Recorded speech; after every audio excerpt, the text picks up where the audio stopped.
या ठिकाणी काढली ती पक्षाच्या वतीनं नाही तर सर्व देशप्रेमींच्या वतीनं ही रॅली आज या ठिकाणी काढलेली आहे। या रॅलीमध्ये सहभागी झालेले जिल्हाध्यक्ष विजय जाधव, आमदार अमलजी माडिक, महापौर रूपाराणी निकम, या ठिकाणी असणारे आमचे स्टँडिंग चेअरमन विशाल, गटनेता मुरली जाधव, नगरसेवक जयंत पाटील सर, आमचे भाजपचे सरचिटणीस विराज चिखलीकर, अमर साठे, सगळे नगरसेवक, सगळे जिल्हा पदाधिकारी, सगळे मंडल अध्यक्ष, बंधू आणि भगिनींनो, खऱ्या अर्थानं देशभर ही रॅली सुरू आहे।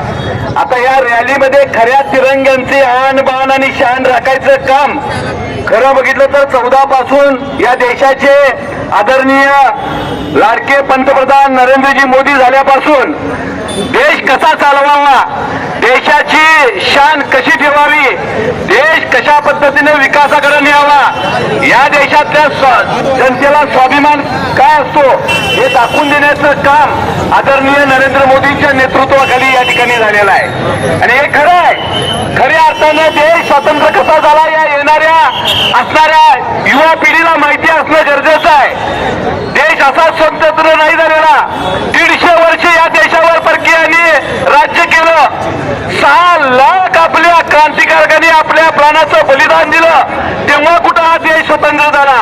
पण देश स्वतंत्र करणारे नेताजी सुभाषचंद्र बोस, चंद्रशेखर आझाद, या ठिकाणी वीर सावरकर, सरदार वल्लभभाई पटेल, हे अनेक, भगतसिंग, राजगुरू, चापेकर बंधू, असे कितीतरी, पण देश स्वतंत्र या लोकांच्यामुळे झाला।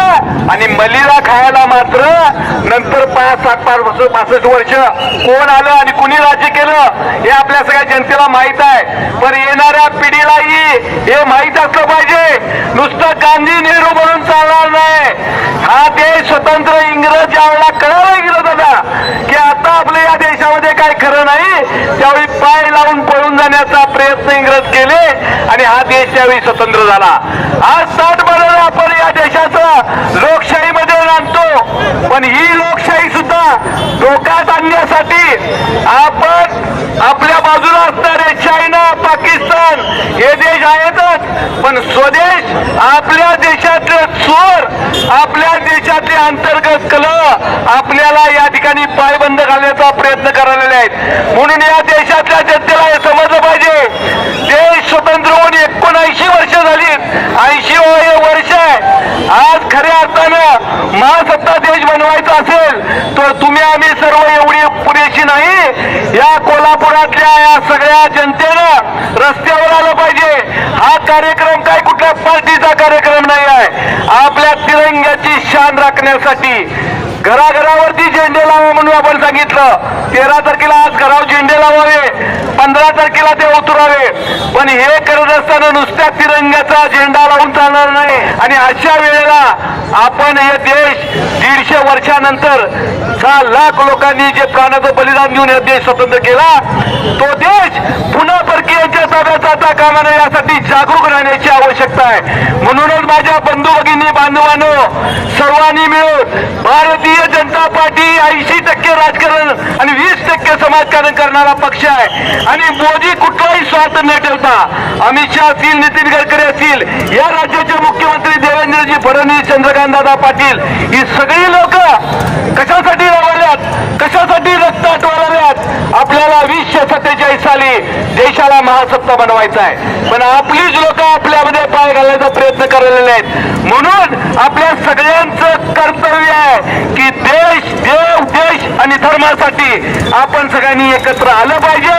आजच्या रॅलीमध्ये आपण सर्वजण सहभागी झालात, आपण भारत मातेचं, आपण या ठिकाणी डॉक्टर बाबासाहेब आंबेडकरांचं आणि छत्रपती शाहू महाराजांच्या प्रतिकात्मक आपण या ठिकाणी आपण या लोकांना उपस्थित ठेवलेलं आहे। हे एवढ्यासाठी आहे की ज्यांनी या देशासाठी आपल्या जीवनामध्ये अनेक मौल्यवान गोष्टी केल्या, अनेक आपलं योगदान दिलं, अशा लोकांना आपण विसरता कामा नये।